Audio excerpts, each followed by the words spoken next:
We come now to the second of the 17 principles which lead to the master key with which you may open the door to the attainment of your definite major purpose in life. This principle of success is called the mastermind principle. I want you to understand the nature of the mastermind principle because you must use it before you can take possession of the master key. An understandable definition of the mastermind is this. It consists of two or more people who work in perfect harmony for the attainment of a definite purpose. Now, here are some interesting facts about the mastermind which give you an idea of how important it is and how necessary that you embrace this principle and make use of it in attaining success in your chosen occupation. First of all, it is the principle through which you may borrow and use the education, the experience, the influence, and perhaps the capital of other people in carrying out your own plans in life. It is the principle through which you can accomplish in 1 year more than you could accomplish without it in a lifetime if you depended entirely upon your own efforts for success. And I have heard well-informed Bible students say that the first known application of the mastermind was that which existed between the Nazarene and his 12 disciples. Of one fact I am absolutely sure. When you form a true mastermind alliance with others and work with them in a spirit of perfect harmony, you can draw freely upon the spiritual forces within you in carrying out your plans and desires. I also know that the mastermind principle can give you absolute protection against failure, provided always that your purpose in using this principle is beneficial to all whom you influence. In my research while organizing the science of success, I had the collaboration of practically every outstanding successful man this country has produced during the past 50 years. And I can tell you definitely that their success was due in the main to their knowledge and application of the mastermind principle. I wish also to call your attention to the fact that our great American way of life and our unmatchable system of free enterprise have been built upon the mastermind principle. The greatest document ever conceived by the mind of man is a perfect example of the mastermind principle in action. It is the Declaration of Independence, and the best evidence of the importance of maintaining perfect harmony in a mastermind alliance may be found in the fact that the 56 men who signed the Declaration of Independence knew full well that it might turn out to be either a license of freedom for all mankind or a death warrant which would cause each of the signers to be hanged. Now let us see how the mastermind principle has brought success to people whom we all know. First, consider when Kate Smith began her career as a singer. She had difficulty in earning enough from her singing to pay her living expenses. And she perhaps never would have made her singing pay if she had not discovered and applied the mastermind principle, which gave her access to the master key to success when she formed the mastermind alliance with Ted Collins. And according to a report I saw in Reader's Digest, Kate Smith has earned upwards of $30 million, and she is still in the upper brackets of income. 2, I remember when Edgar Bergen and that cute little block of wood known as Charlie McCarthy used to play anywhere they could get an engagement. And I rather suspect that often all they got for their services was a meal. But Edgar Bergen is a smart man in the field of entertainment. So he formed a mastermind alliance which introduced him and Charlie to millions of people by radio and television. And I suspect he is not concerned about money any longer. And you may be surprised when I tell you that the great Ford industrial empire started with the formation of a mastermind alliance between Henry Ford and his wife. At the beginning of his career, Henry Ford was shy and lacking in self-confidence. It was Mrs. Ford who inspired Henry Ford with the faith and the courage to go ahead with the perfection of his horseless carriage. Although his relatives and neighbors generally tried to discourage him from wasting his time with the contraption, as they called it.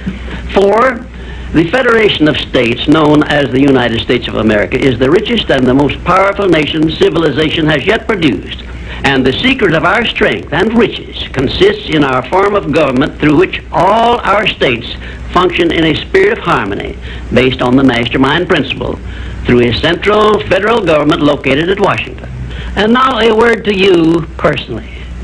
If you work for a salary or wages, you have a marvelous opportunity to promote yourself into a higher income and a more responsible position by forming a mastermind alliance with your associate workers, including the management.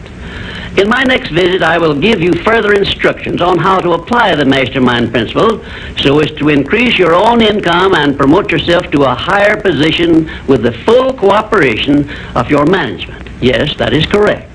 I will show you how to write your own price tag, fix your own wages, establish your own working hours, and give yourself financial independence.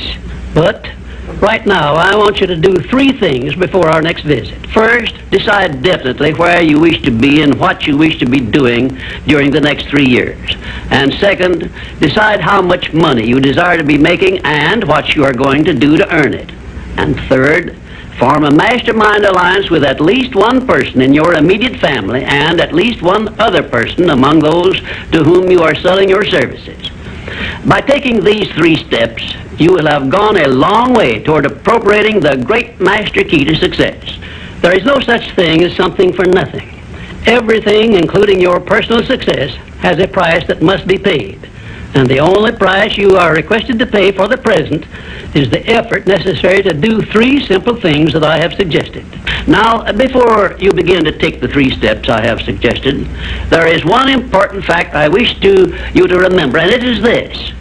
Control your mental attitude and make yourself friendly and agreeable with everyone with whom you are closely associated if you expect friendly cooperation in return. Indifference cannot create a mastermind alliance for you. A negative mental attitude can bring you nothing but failure. Remember always, you are where you are and what you are because of your mental attitude in which you relate yourself to other people. Remember also, your mental attitude is the one and the only thing over which you have complete control. Success is something which has to be planned, and success is something which has to be earned in advance. True, there is such a thing as luck, but just remember that luck is something you can create for yourself if you know the rules and follow them just as I give them to you. Remember, too, that success in the higher brackets of achievement is something that can be had only by taking others along with you. And the best definition of success, which I know, is this. Success is the knowledge with which to get whatever you want from life without violating the rights of others and by helping others to acquire it. There is a known formula for the attainment of success, and it is as definite and certain as are the rules of mathematics or the principles of science. My purpose in these visits is to bring you that formula in simple terms that you can understand and apply. But I can never give you that for which you are not ready. If you are ready to advance into the higher brackets of success, you will recognize this fact by your willingness to follow the simple instructions I shall give you as we go along. If Kate Smith had not been ready for success when she formed a mastermind alliance with Ted Collins, he couldn't have brought her success. This thing called success is a very profound and interesting thing because the line of demarcation between success and failure is so slight that it is often hard to tell where one ends and the other begins. For example, in my association with the late Henry Ford, I recognize that he had thousands of people working for him who had much more education than he, more magnetic personalities, more ability to make friends, and a much better chance of succeeding than Mr. Ford had when he was working for wages. But Mr. Ford had one simple quality the others who worked for him did not possess. The same quality I will clearly describe for you in my future visits with you. Meanwhile, I would be interested in knowing if you can describe this one simple quality Henry Ford possessed, which made him the greatest industrialist this nation has ever produced. In my next visit, I will give you a definite clue as to the success quality which helped Henry Ford spread his influence throughout the world and make himself richer than Croesus, despite the fact that he had only a meager common school education. Until then, please be of good cheer, will you? And just remember that your only real limitation is the one you accept and set up in your own mind.